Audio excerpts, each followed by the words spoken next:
Hello mga kabisdak, maayong gabi sa tanan. So nagluluto ako ng aming hapunan. 2 menu ang niluto ko. Kasi ito paksiw para sa aking bidyan. And this one, hindi lahat yan. Joke lang. Hindi, nagluto ako ng marami para kinabukasan may maulam ang naiwan. Guys, kasi hindi marunong magluto si Diama!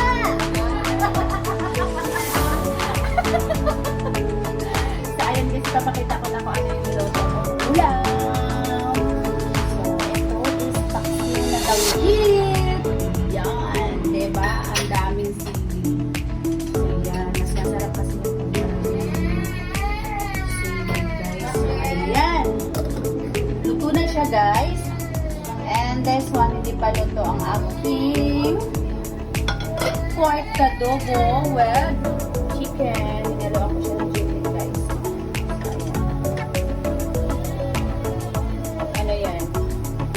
Hindi pa siya luto.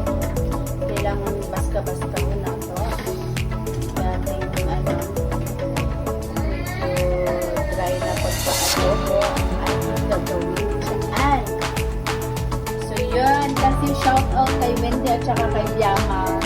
Hindi kasi marunong magluto, guys. So ayun, nagpaluto ako ng marami para kinabukasan ko yung sila.